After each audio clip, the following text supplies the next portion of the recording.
Imposter syndrome. I'll bet that you have a visceral reaction just to hearing me say those two words. Every creative that I've ever known has dealt with imposter syndrome at some point during their artistic career. Imposter syndrome is virtually impossible to avoid, but it's not impossible to overcome. You are not helpless in the face of your imposter feelings. You can take steps to hit the mute button on that little devil on your shoulder, whispering that you're not good enough or that your work isn't valuable. You can override imposter syndrome. Today, we're going to talk about how to do that. Welcome to the Starving Artist No More podcast, with me, your host, Jennifer Jill Araya.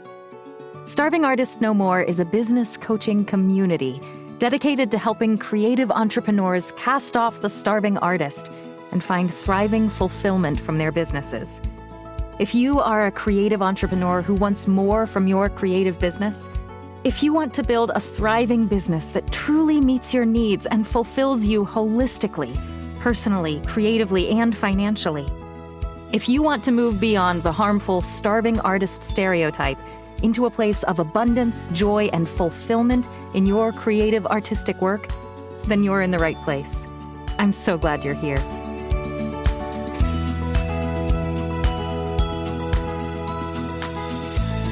Hello, thriving artists, and welcome to the Starving Artist No More podcast.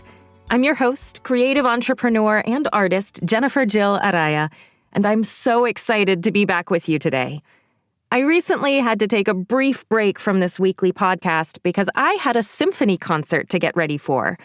A few weeks ago, I performed the soprano solo part in Carl Orff's Carmina Burana with the Springfield Symphony Orchestra.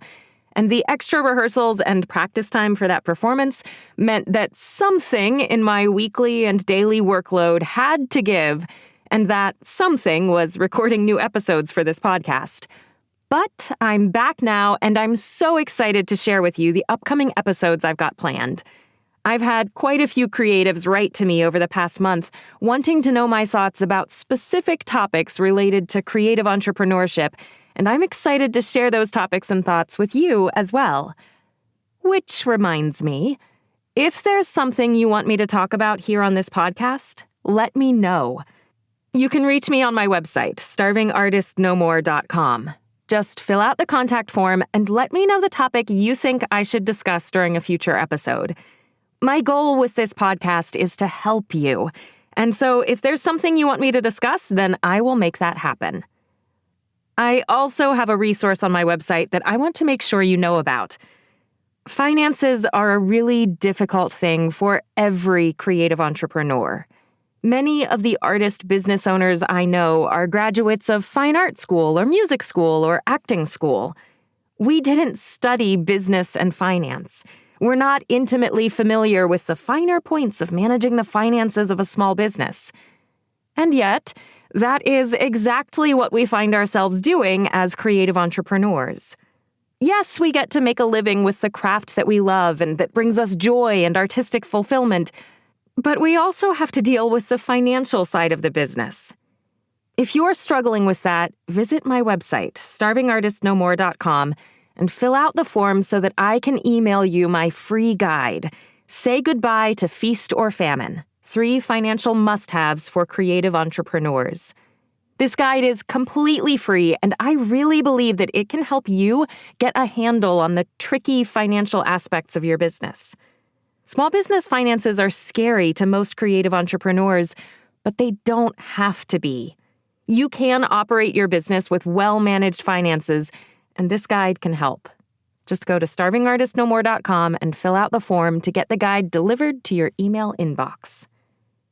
And with that, it's time to turn to the main topic of today's episode: how to override imposter syndrome. Before we dig in too deep, let's get our terms straight.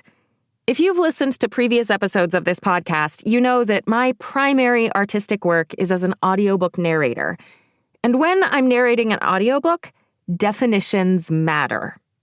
So, let's define imposter syndrome. In this case, I find Wikipedia's definition super helpful. Imposter syndrome is a psychological occurrence in which people doubt their skills, talents, or accomplishments and have a persistent internalized fear of being exposed as frauds. Despite external evidence of their competence, those experiencing this phenomenon do not believe they deserve their success or luck. As I mentioned a few minutes ago, imposter syndrome is incredibly common in the creative and artistic world.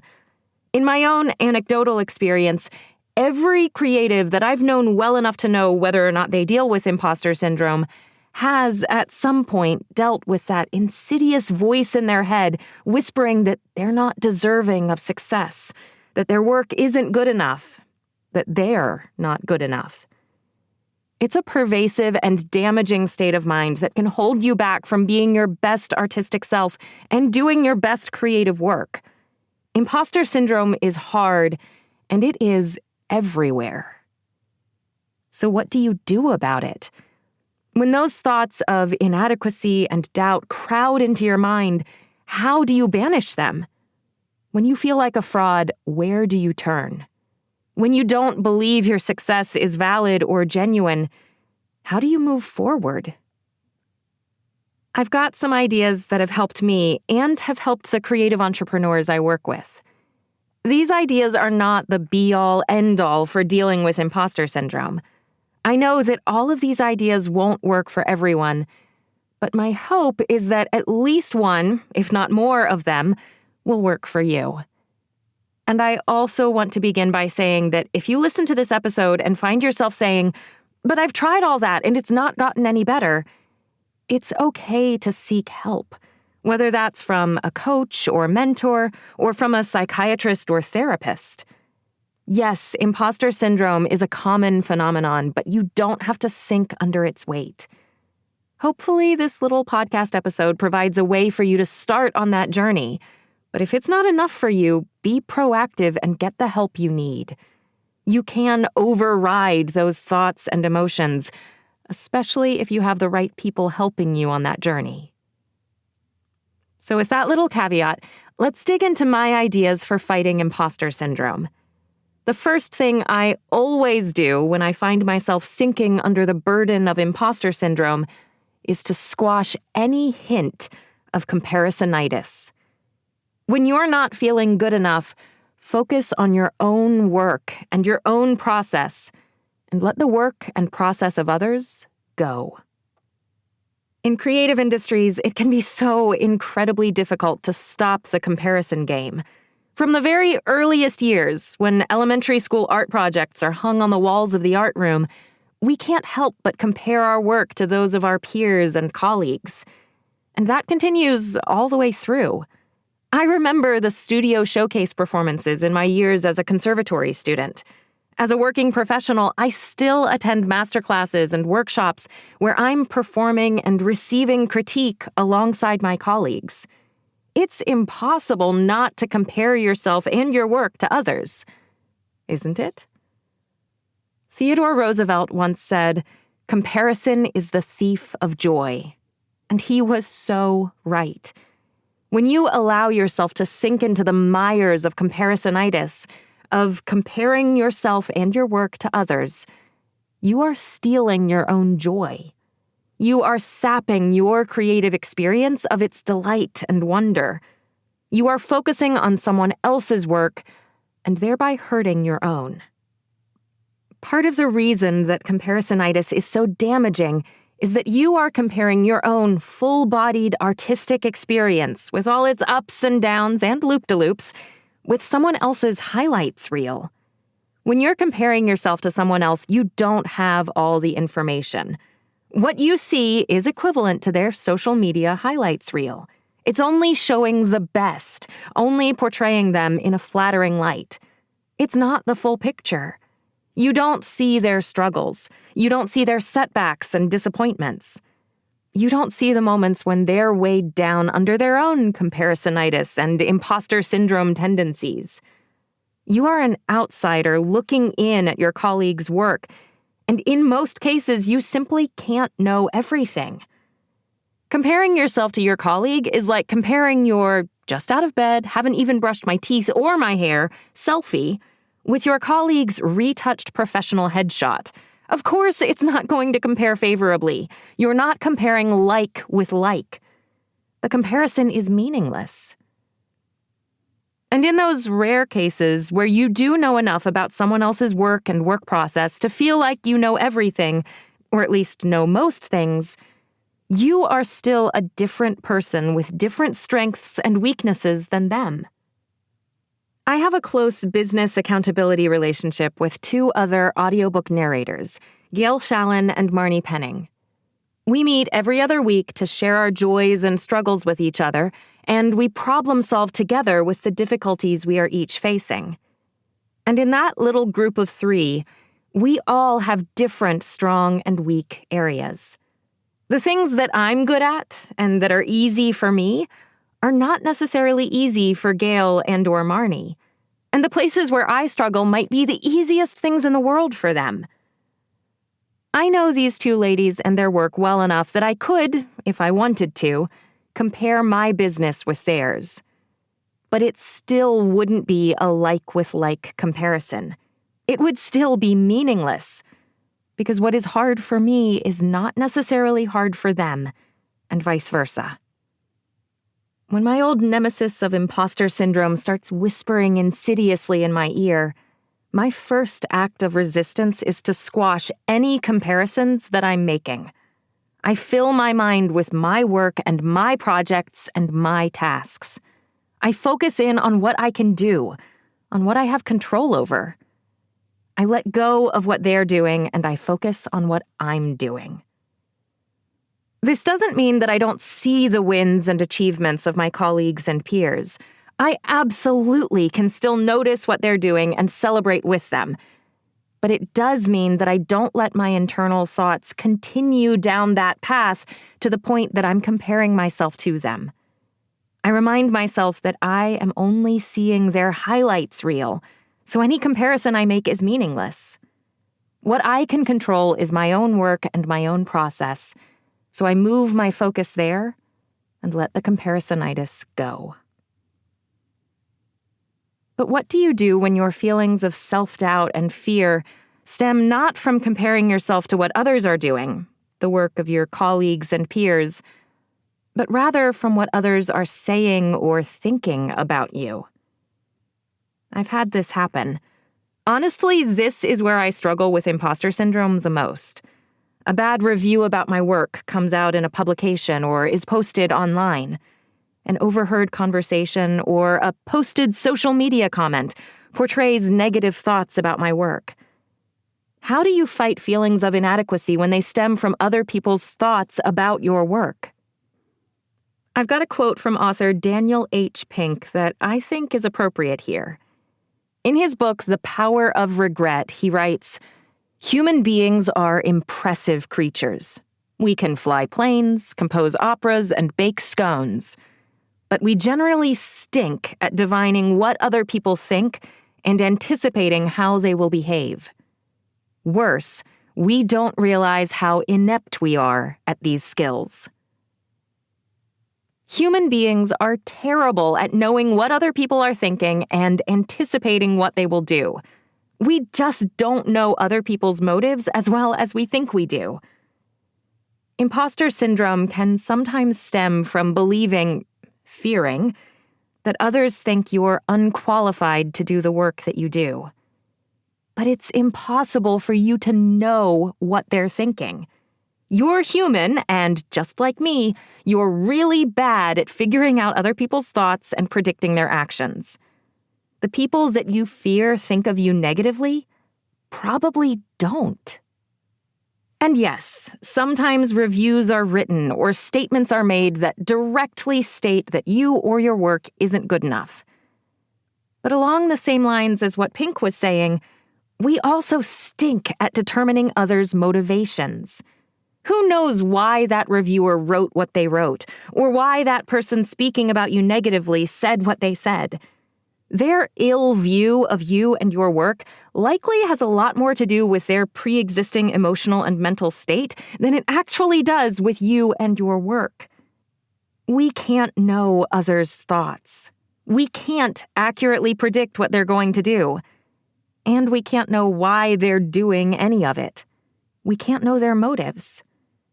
There's nothing to do but let it go.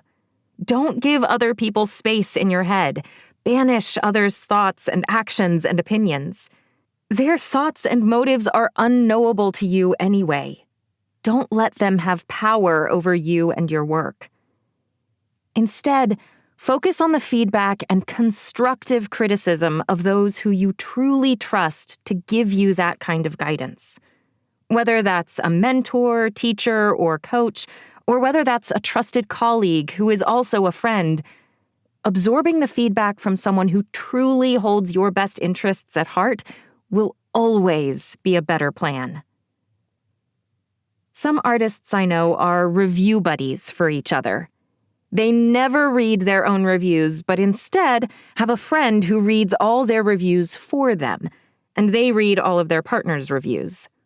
That way, their partner can share the really good standout reviews and can also keep an eye out for any negative patterns revealed by those reviews that the artist needs to address. And they aren't giving those negative Nellies any space in their head. I've just told you 2 things not to do in your effort to override imposter syndrome. Stop comparing yourself to others and banish others' thoughts and opinions.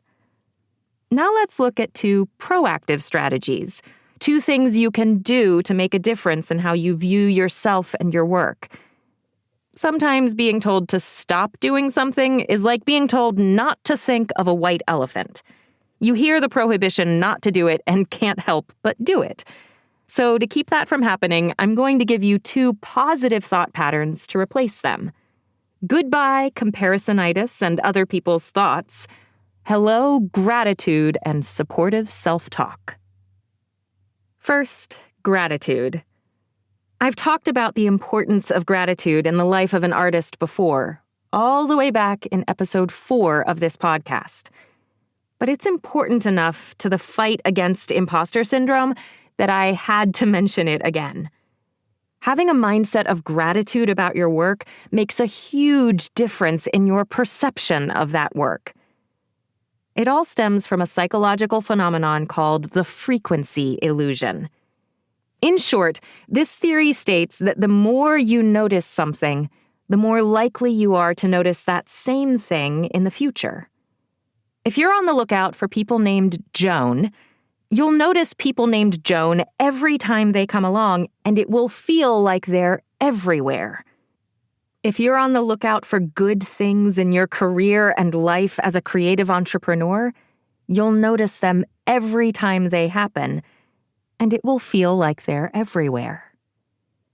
Stanford professor Arnold Zwicky, who coined the term frequency illusion, says that frequency illusion happens for 2 reasons. First, humans have selective attention bias.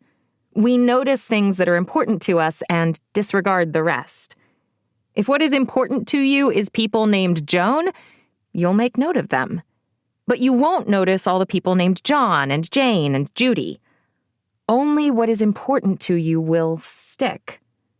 And secondly, once we start noticing something, thanks to selective attention bias, we use confirmation bias when we look for things that support our beliefs while disregarding things that go against them, to continue to reinforce in our mind that whatever it is we're noticing is everywhere all the time.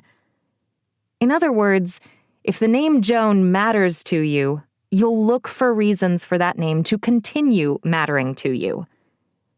Due to frequency illusion, the tendency to notice something a second, third, and fourth time, once we've noticed it the first time, is a universal human trait. If we see something once, we'll be on the lookout for it in the future and see it again and again and again. The good news is that we can choose what we notice. We can choose what is important to us. We can use this universal human tendency to our advantage by focusing on the good in our creative lives, by focusing on gratitude. Remember, If you notice something once, you are more likely to notice it again in the future. And your mind will place particular weight on these repeated instances of noticing, meaning that every occurrence of the thing you are noticing gains ever-increasing importance in your perception. If the thing that you are noticing is your creative wins, the experiences and the moments in your creative life that you are thankful for, if you are intentional about noticing the good things about your life as a creative, then you will notice more and more and more that is good. The frequency illusion will start to work for you, positively shaping your perception of your work. Author Sumner Davenport writes, "Living your life through gratitude is not one of comparing how you are better than someone else, or gratitude only for what you own or obtain or achieve. Living your life through gratitude is seeing that the world would be missing something very valuable if you were not in it." If you were not here, doing your creative work and giving of yourself to your artistic pursuits, the world would be poorer for lack of your creativity. When you focus on the pleasure and satisfaction of engaging in the creative process, you are choosing to live your artistic life in gratitude. And imposter syndrome has no place there. Nothing is more deadly to feelings of imposter syndrome than feelings of joy and fulfillment and gratitude around your creative work. When you are noticing all of the good things about your creativity, you can't simultaneously feel self-doubt. When you are absorbed in the delight of creating something that never existed before you dreamed it into being, you can't be bogged down in self-criticism. When you're savoring the incredible emotional high that comes from pouring your entire being into a project, your mind can't be telling you that you aren't good enough. You can crowd out those imposter syndrome feelings so that they don't have any room to get a foothold. And that begins with embracing gratitude for every tiny little thing that has any positive aspect to it and focusing on it. Which leads me directly into my second proactive strategy for overriding imposter syndrome. Change your self-talk. Imposter syndrome truly starts in your self-talk, in the stories you tell yourself about who you are and the value of your work in this world. If you are telling yourself internally that you're not good enough, then you'll feel imposter syndrome. If you're telling yourself that your work doesn't measure up, then you'll doubt that you're worthy of the success and achievements you receive. If you're telling yourself that other people are better and more deserving than you are, then feelings of fear and inadequacy will paralyze you. But the root of all those scenarios is what you're telling yourself. Cultivate positive self-talk. We all tell ourselves stories. Stories about how the world works, about who we are, and about our place in that world. These things all combine to form what psychologists and scholars call our mental model. I talked a lot about mental models all the way back in the very first episode of this podcast. If you're dealing with imposter syndrome, the deeper issue is truly that your mental model is telling you that the way the world works is not one in which you and your creativity have value. And that isn't true. Your mental model is lying to you. So you have to change your mental model. Now, I don't want to minimize just how hard it is to change your mental model. I know I just said it rather flippantly. Change your mental model. But there is a lot of deep, soul-searching, difficult work captured by those 4 words. But just like the frequency illusion can help us focus on the good in our work, the frequency illusion can also help us stop our negative self-talk and shape a mental model that supports us. When you're focusing on gratitude, you're using the frequency illusion to notice every single positive thing that happens in your work. When you're focusing on changing your mental model, You instead use the frequency illusion to catch any negative self-talk that dares to make an appearance and change it to a truer, more supportive statement instead. Mahatma Gandhi said, "Keep your thoughts positive, because your thoughts become your words. Keep your words positive because your words become your behavior. Keep your behavior positive because your behavior becomes your habits. Keep your habits positive because your habits become your values. Keep your values positive because your values become your destiny." Our thoughts, our self-talk, are the root of everything. It is not an exaggeration to say that your beliefs about what is possible for you and your business will be the limiting factor or the enabling factor in how your business grows. If you don't believe it's possible to have all your needs met by your business, then you won't be able to recognize the opportunities you have to make that happen. Building a fulfilling creative business starts by believing it's possible to do so.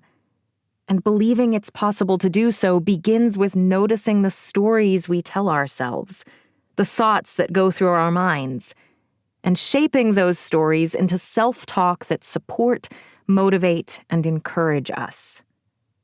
But that first step, noticing our self-talk, is hard.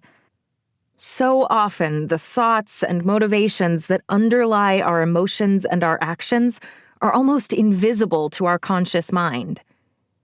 But if you pay attention, you'll start to pick up on the stories you tell yourself internally to justify your actions and your emotions. You'll start to hear the negative stories in your head when you tell yourself, "This happened because my work stinks. That happened because I'm not qualified to take on this project. She said that because I'm not a good enough artist to do justice to this task. He thinks that because I performed so terribly the last time." And when you hear those negative stories, you have the power to change them.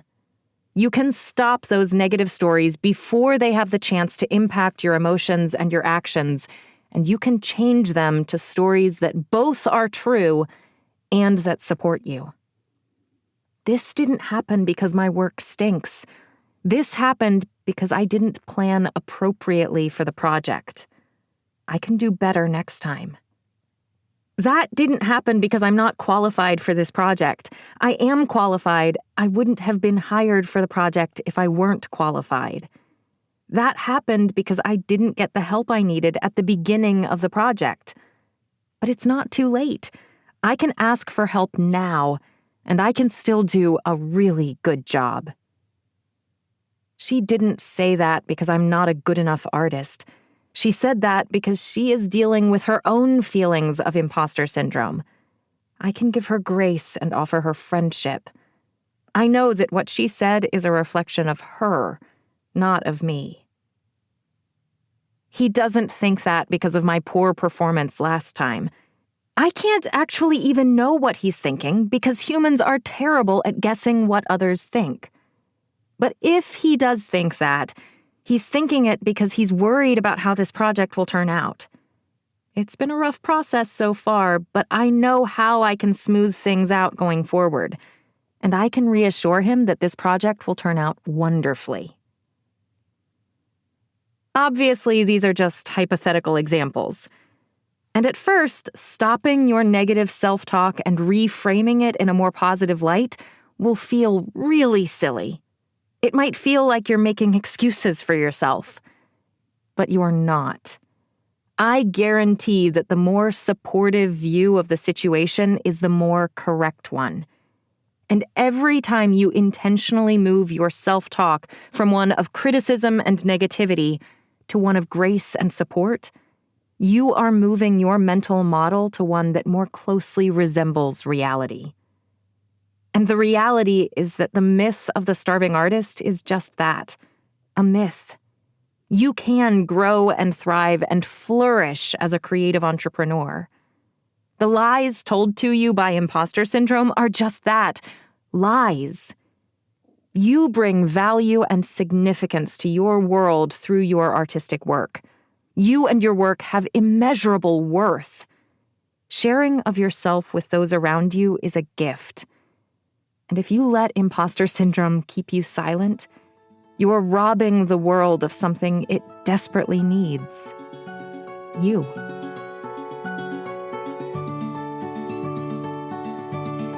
Thank you so much for spending time with me for today's episode about imposter syndrome and how to override those negative thoughts so that you can truly thrive in your work as a creative.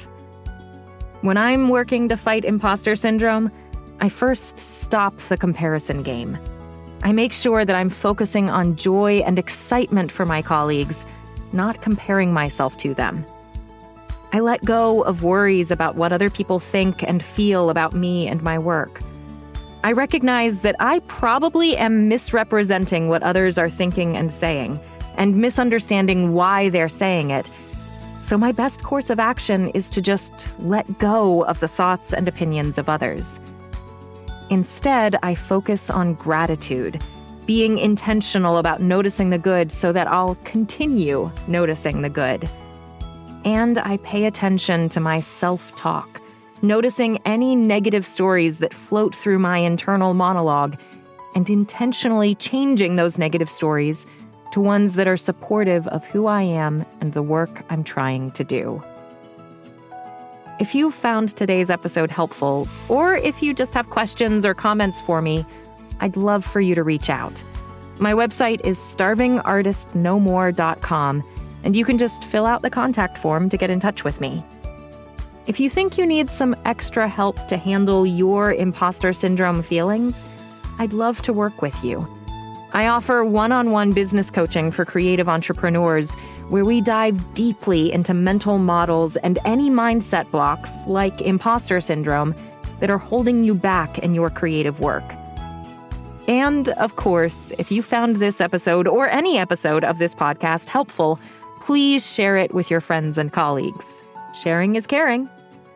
And I'd like to send a huge shout out of gratitude to my husband and audio engineer extraordinaire, Arturo Araya, who engineers every episode of this podcast and who often helps me notice and change my negative self-talk before I've even realized those negative stories are rearing their ugly head. I still deal with imposter syndrome from time to time. None of these strategies are a cure-all.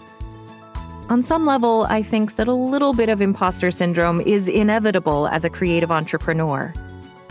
But I no longer am paralyzed by it. I have taken steps to override the influence of imposter syndrome. It's still there, but it doesn't have the power to control me anymore. The same is possible for you, too. You can override imposter syndrome in your work. You can create with joy and confidence. I can't wait to see what you create.